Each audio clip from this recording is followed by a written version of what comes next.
हरे कृष्णा। स्वागत है आप सबका आज के सत्र में।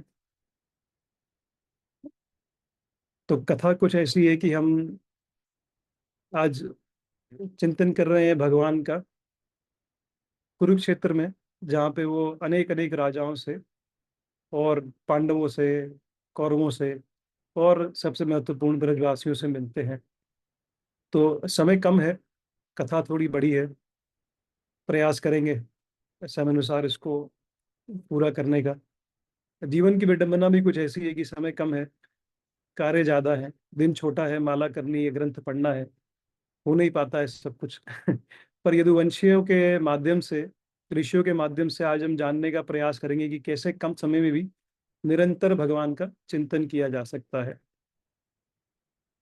तो सबसे पहले हम प्रणाम करते हैं उन गुरुजनों को, उन वैष्णवों को जिनकी कृपा से हमें ये ग्रंथ प्राप्त हुए हैं।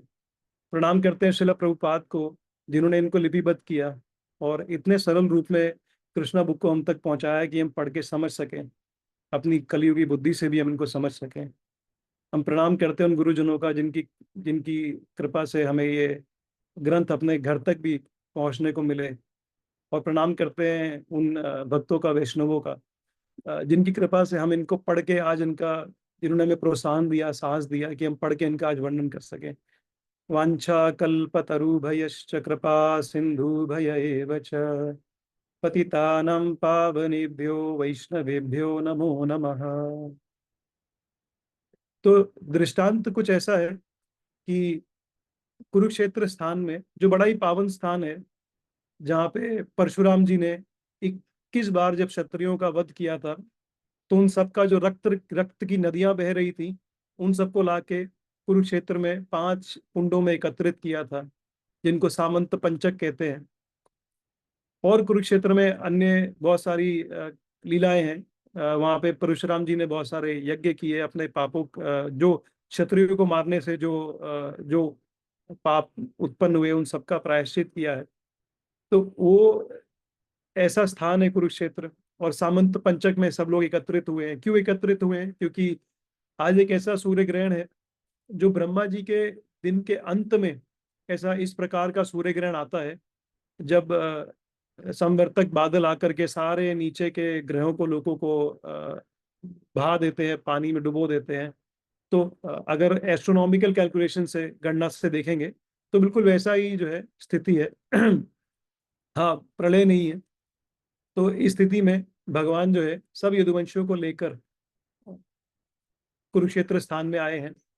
तो बाह्य स्थिति तो ये कारण है कि भगवान इस प्रकार से आए हैं, पर आंतरिक स्थिति तो ऐसी है कि भगवान जो है मिलने आए हैं किसी से, जिसका वर्णन हम देखेंगे। तो सब लोग यहाँ एकत्रित हुए हैं। तो सुखदेव गोस्वामी वर्णन कर रहे हैं कि कैसे है यदुवंशी जो वहां पे आए हैं। वो नेचुरली बहुत ब्यूटीफुल है, स्वाभाविक रूप से ही बहुत सुंदर है सब यदुवंशी। उन्होंने सोने के आभूषण पहने हुए हैं, सुंदर गले में माला पहनी हुई है फूलों की। उनके जो रथ हैं वो ऐसे हैं जैसे देवी देवताओं के विमान हो। इतने इतने गौरवशाली, इतने सुंदर, इतने विशाल। उनके हाथी ऐसे लग रहे हैं कि जैसे बादल चल रहे हो आकाश में। जो यदुओं की जो रानियां हैं, जो उनकी सह पत्नियां हैं, वो सब पालकियों पर आ रही हैं। तो सब यदुवंशियों ने आज जो है उपवास किया है, स्नान किया है, फिर उपवास किया है यज्ञ के काल में। फिर यज्ञ काल में, ग्रहण काल में उपवास किया है। और ग्रहण काल में फिर उन्होंने दान दक्षिणा करी है, जैसा कि नियम है, विधान है। फिर उन्होंने दोबारा से पुनः स्नान किया है। ग्रहण पूर्ण होने के बाद ब्राह्मणों के लिए भोजन सबको कराया है। और ऐसा वैसा भोजन नहीं जो घी में, मक्खन में बना है, वैसा भोजन शास्त्र अनुसार जो सम्मत है वो भोजन करवाया है। तो देखने में बड़ी कर्मी और कर्मकांडी कार्यक्रम लग रहा है, लेकिन इस पूरे कार्य में उनका जो एकमात्र ध्यान है, जो एकमात्र कार्य करने का भी कारण है, वो कृष्ण है। सब कृष्ण की प्रसन्नता के लिए ही किया जा रहा है और पूर्णतः कृष्ण को समर्पित किया जा रहा है। इसके अलावा और कोई कोई कारण, कोई इच्छा है ही नहीं यदुवंशियों में, कोई डिजायर नहीं है। तो अब ये सब करने के बाद यदुवंशी फिर से स्नान करके बैठ गए हैं एक वृक्ष के नीचे भगवान के साथ, जहाँ वो प्रसाद ले रहे हैं। और फिर ऐसा वर्णन है कि बहुत सारे राजा जो हैं वो सब मिलने आते हैं। अ, इतने राजा है कि हम नाम भी नहीं ले सकते, बट मत्स्य देश के राजा उशिनारा, कौशल, विदर्भ, कुरु, सृंजय, कंबोजा, कुछ भगवान के मित्र हैं, कुछ उनके शायद रिश्तेदार हैं, जहाँ जहाँ उनके विवाह हुए हैं। और इस प्रकार से अनेक अनेक जो है वो बहुत ही बड़े बड़े राजा सब वहाँ पे भगवान को इस स्थान में मिलने आए हैं। अ, और इस स्थान पे जो इतने लोग आएंगे तो किसी को अरेंजमेंट भी तो करना पड़ेगा ना कि ट्रैफिक जाम तो नहीं लग गया है सबके आने पे प्रसाद की व्यवस्था है कि नहीं, बैठने की व्यवस्था है कि नहीं। तो सारा जो व्यवस्था है वो करी है तत्कालीन राजा, जो पृथ्वी के राजा है, राजा युधिष्ठिर और पांडवों ने और उनकी सहपत्नियों ने सारा जो है कार्यक्रम जो है होस्ट किया है। अब वहाँ पे सबसे जो मुख्य कारण है वो मिलने आए हैं अब, वो है ब्रजवासी। तो लगभग 100 साल के बाद वो ब्रजवासी जो है आज भगवान का दर्शन करने के करेंगे।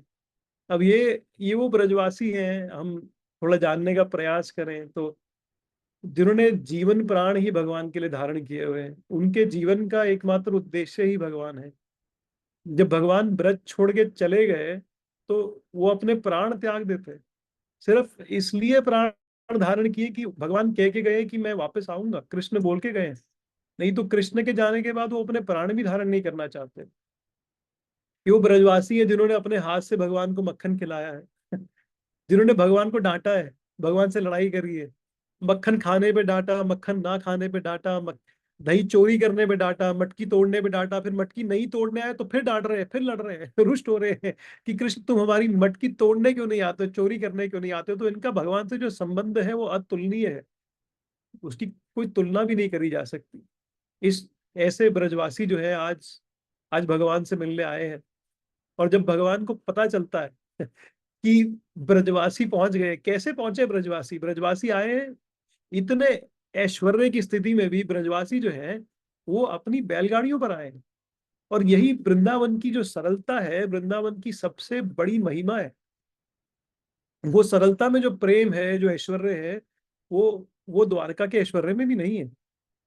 तो ब्रजवासी जो है वो बैलगाड़ियों पर क्या लेकर आए हैं, वो बैलगाड़ियों पर वो सामान लाए हैं जो भगवान को प्रिय है। माखन लाए हैं, भगवान के लिए खाद्य पदार्थ लाए हैं ब्रज से वो सारी वस्तुएं लेकर आए हैं जो एकमात्र भगवान को प्रिय है। अब जब ये सूचना पहुंचती है कि ब्रजवासी पहुंचे हैं तो ऐसा वर्णन है कि वसुदेव जी तो कूद कर जो भी कर रहे हैं, जो आगे है उसके ऊपर से कूद कर दौड़ कर जाते हैं नंद बाबा को मिलने। देवकी जी जो कर रही है वो सब छोड़कर, इतने सारे लोग आए हुए हैं सबको छोड़कर एकदम से ब्रजवासियों की तरफ भागती है मिलने के लिए। कृष्ण बलराम को पता चलता है, वो दौड़ रहे हैं और कैसे दौड़ रहे हैं कि उनके जो है इतने रोमांचित हैं कि हाथों के बाल खड़े हो गए हैं, मुख से शब्द नहीं निकल रहे हैं। और जा करके आलिंगन करते हैं एक दूसरे का, और ऐसा नहीं कि आलिंगन किया और हट गया, आलिंगन में खड़े हैं, आनंद के समुद्र में जो है गोते लगा रहे हैं।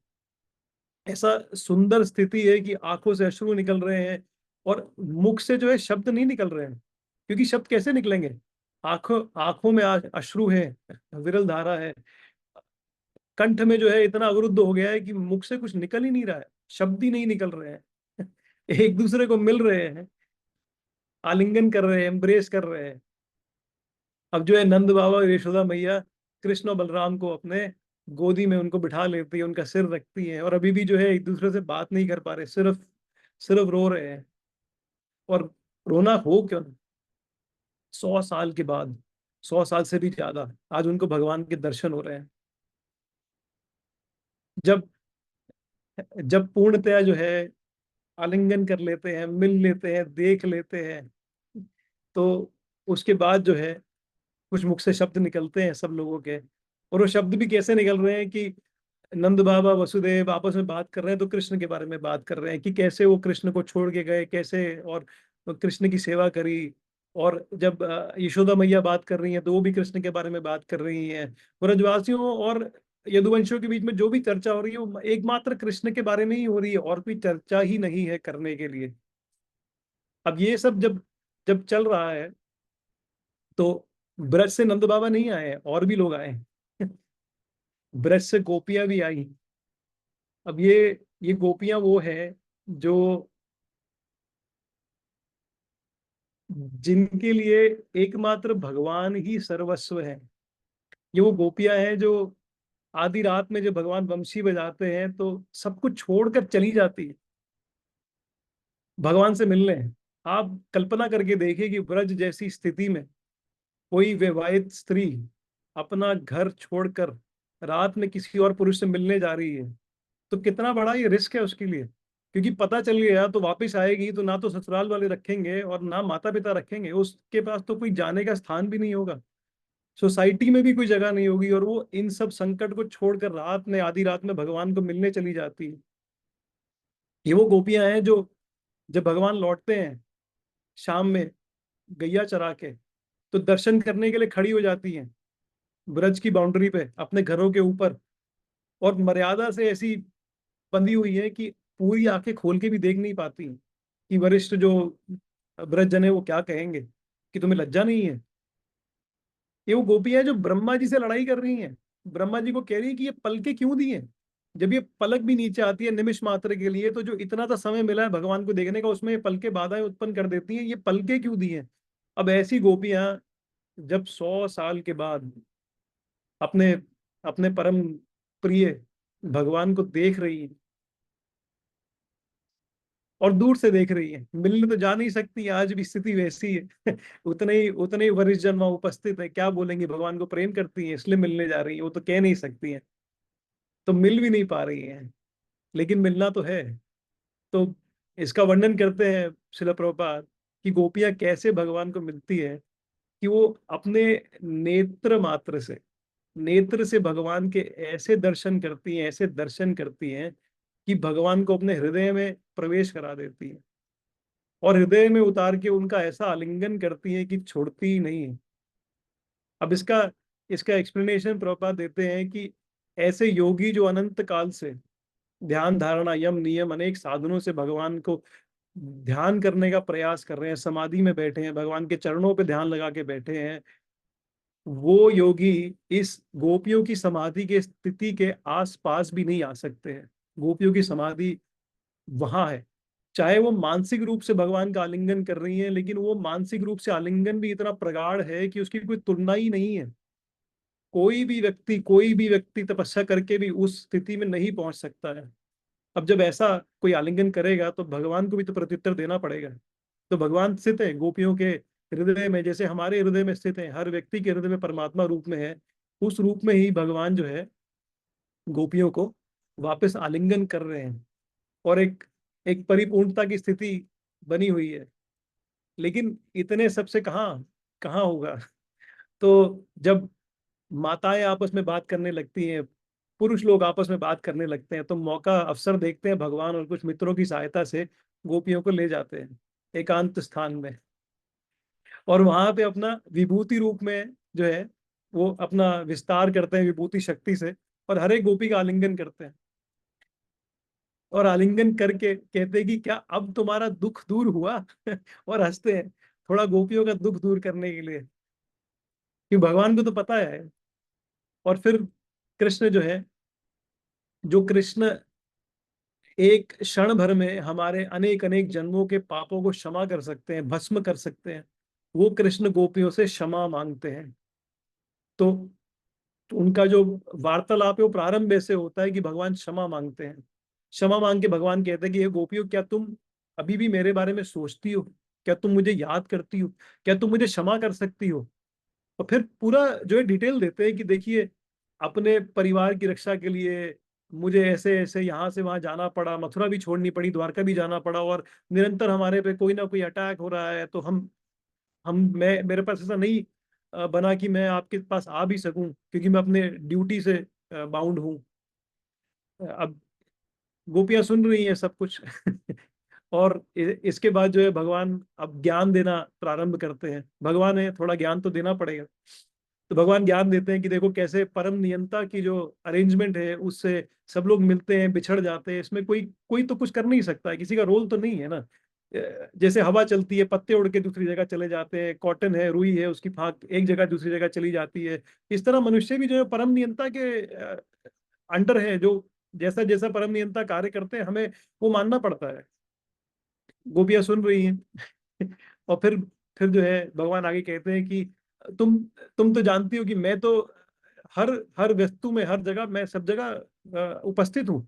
तो मानसिक रूप से तुम मेरा चिंतन कर सकती हो, तो फिर मेरे से ये विरह कैसा, फिर ये दूरी कैसी, तुम तो कहीं भी मुझे देख सकती हो।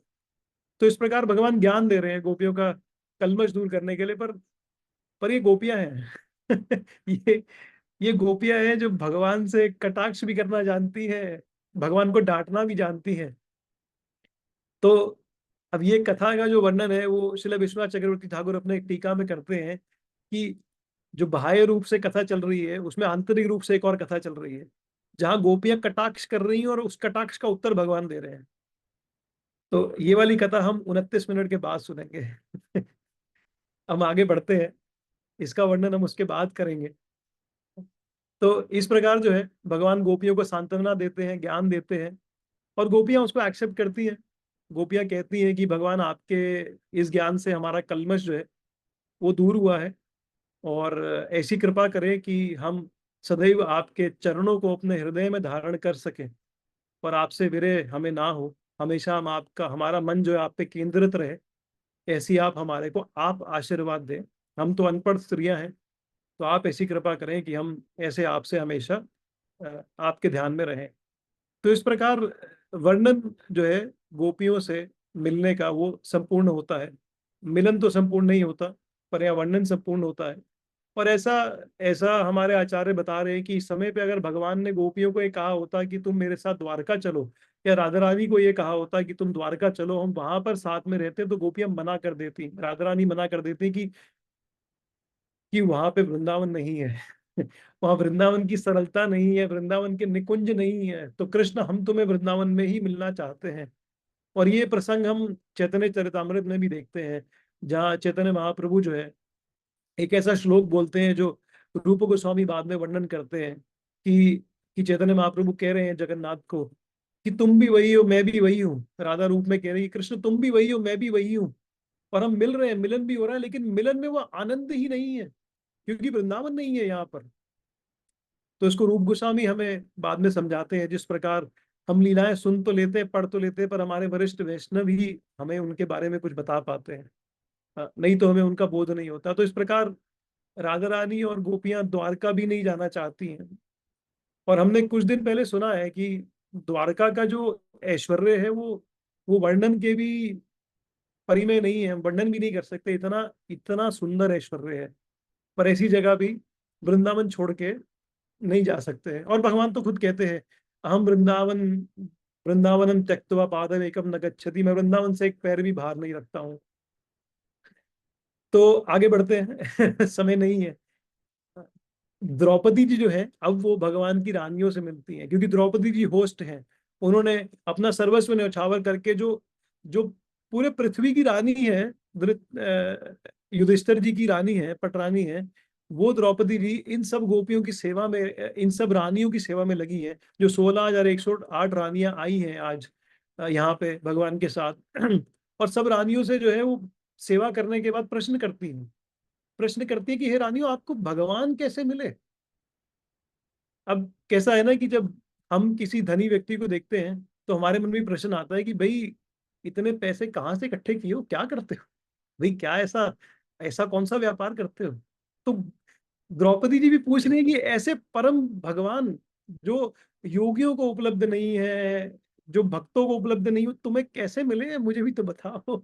तो हर एक रानी जो है वो वो बता रही है क्योंकि द्रौपदी जी को उत्सुकता है जानने की कि ऐसे भगवान का तुम रोज सेवा करती हो, रोज उनके चरण पखारती हो, उनके चरण दबाती हो, उनसे तुम्हारे पुत्र पुत्रियां हैं, पौत्र पौत्रियां हैं, भगवान निरंतर तुम्हारे साथ वास करते हैं, ऐसा कैसे संभव है, ऐसी उपलब्धि तुम्हें कैसे प्राप्त हुई है।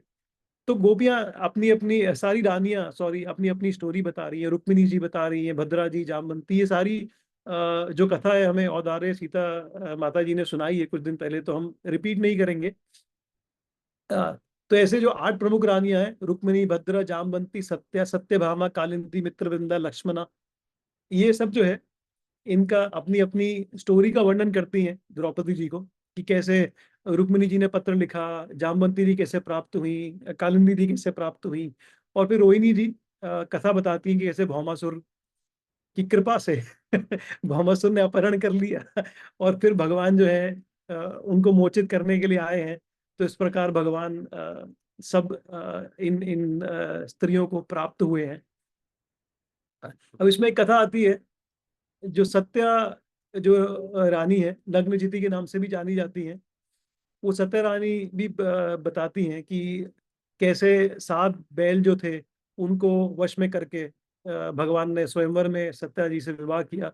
जो सबसे रोचक इसमें प्रसंग आता है कि जो दहेज में या जो गिफ्ट में राजा नग्नजीत ने भगवान को दिया था, उसमें अन्य वस्तुओं के अतिरिक्त, जैसे 10,000 गौएं, 3,000 made servants, female made servants, 9,000 हाथी, तो जितने हाथी थे उससे 100 गुना चैरियट थी, रथ थे, जितने रथ थे उससे 100 गुना घोड़े थे, और जितने घोड़े थे उससे 100 गुना नर सेवक थे।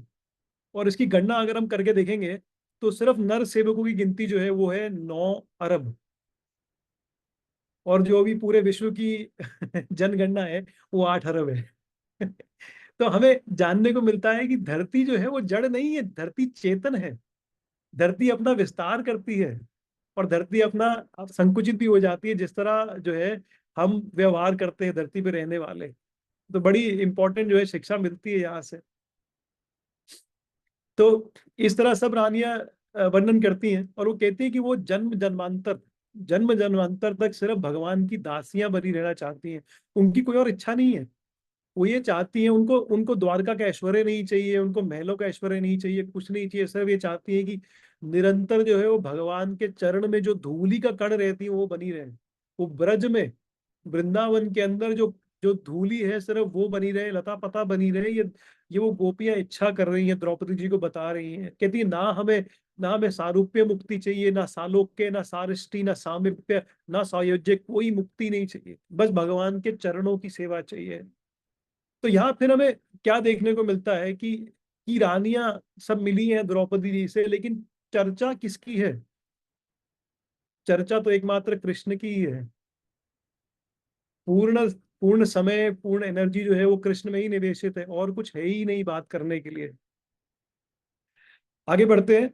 तो इसके बाद बहुत सारे ऋषिगण जो है वो मिलने आते हैं भगवान से। अब ये ऋषि कौन है? ये कोई छोटे मोटे ऋषि नहीं है, नारद मुनि है, देवल, असित, व्यासदेव स्वयं आए हैं, गौतम, भारद्वाज, परशुराम, मार्कंडेय, अंगीरा, अगस्त्य, 4 कुमार, ये सब ऋषि आए हैं। और भगवान ने इन सब का पैर धोए हैं, इन सबको प्रणाम किया है, पांडवों सहित सबने मिलकर प्रणाम किया है, इनको फल दिए हैं, इनको चंदन का लेप किया है, इनको आरती करी है। तो ये भगवान कर रहे हैं और हमें सिखा रहे हैं, और साथ में कह रहे हैं कि अगर कोई व्यक्ति जो है इन ऋषियों की पूजा नहीं करता है, सिर्फ भगवान के मंदिर में जाकर मेरी या देवताओं की पूजा करता है, तो वो व्यक्ति जो है वो गधे के समान है। ये भगवान स्वयं कह रहे हैं कि वो व्यक्ति गधा है, गधा। मेरी पूजा करने के बाद भी अगर वो वैष्णवों की पूजा अर्चना नहीं करता है, उनका संग प्राप्त नहीं करता है, उनसे ज्ञान नहीं लेता है। सारे ऋषि ये सुनकर बड़े हैरान परेशान हो गए कि ये स्वयं भगवान है और ये हमारी वंदना कर रहे हैं। वो ऋषि भगवान को कहते हैं कि हम एकदम बिविल्डर हो गए हैं। आप ऐसा ऐसे सामान्य मनुष्य की तरह कार्य करते हैं कि हमें भी समझ नहीं आता है। वो ऋषि भगवान को प्रणाम करते हैं। तो ये सब चल रहा है, इस बीच में वासुदेव जी आते हैं। वासुदेव जी आके ऋषियों को प्रणाम करते हैं और उनकी वंदना करते हैं, और उनसे कहते हैं कि हे ऋषियों, ऐसा कौन सा कार्य करना चाहिए जिससे जो है कि हमारे कल्मश दूर हो सके, और हम हमें जो है हम भगवान की सेवा कर सके। तो ऐसा कौन सा कार्य हमारे लिए उपयुक्त है? तो सारे हैरान तो होते हैं कि ये तो स्वयं भगवान के पिता है जो ऐसी बात कह रहे हैं। पर सब जानते हैं कि ये योग माया की कृपा से सब लोगों को सिखाने के लिए कहा जा रहा है। तो नारद जी जो है वो बताते हैं कि ये यज्ञ करने चाहिए। तो इस प्रकार से फिर ऋषिगण एकत्रित होते हैं। वो बताते हैं वसुदेव जी को कि आप ये सामग्री एकत्रित करें। तो वसुदेव जी सारी सामग्री लाते हैं। उनकी सब रानियों के साथ वो बैठते हैं तैयार होके, कमल की माला पहनकर, आभूषण पहनकर यज्ञ में बैठते हैं। और फिर बहुत सारे यज्ञ किए जाते हैं, जैसे कि ज्योतिस्तोमा, दर्श पूर्णमाशा, प्राकृत वैरक्त, अग्निहोत्र। तो ऐसे अनेक यज्ञ किए जाते हैं, किसके लिए? लेकिन विष्णु जी की प्रसन्नता के लिए सारे यज्ञ किए जाते हैं। उनका एकमात्र उद्देश्य विष्णु की प्रसन्नता ही होता है। तो इसके बाद में जितने भी वहां पर गाने वाले रिसाइटर सबको वो रानियां अपने आभूषण अपने वस्त्र सब गिफ्ट करती हैं। तो बहुत सारा दान दक्षिणा दी जाती है।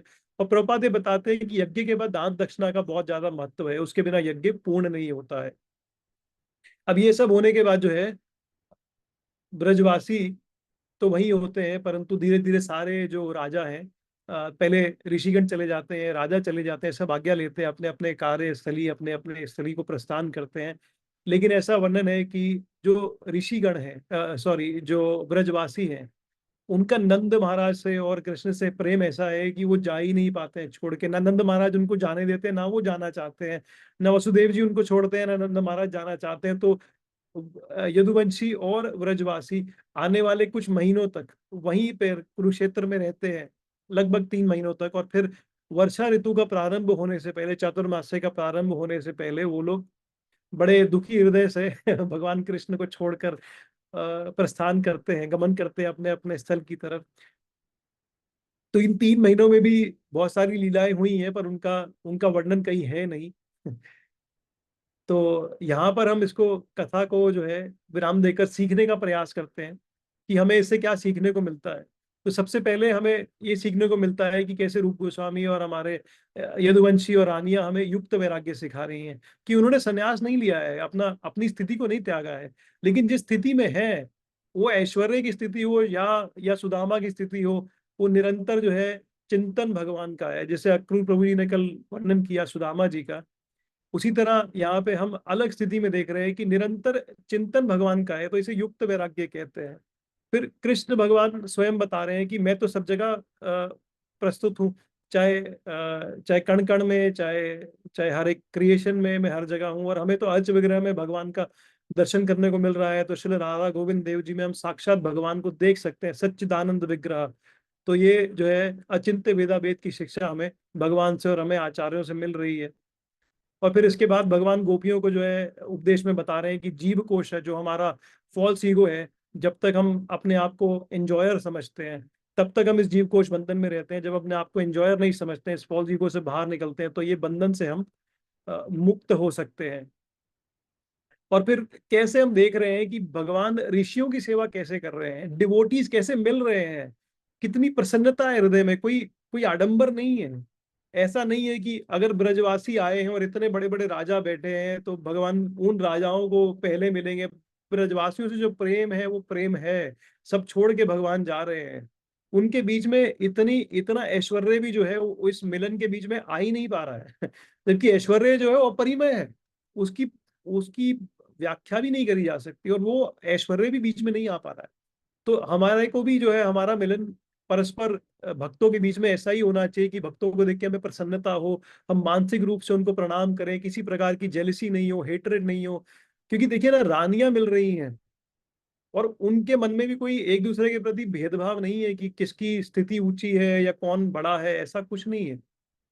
और कैसे हम हमें उन ऋषियों की सेवा करनी है जो अपने दर्शन मात्र से पवित्र करते हैं। भगवान स्वयं कह रहे हैं कि ये ऋषियों, आप तो अपने दर्शन से ही जो है पवित्र करके भक्ति दे देते हैं।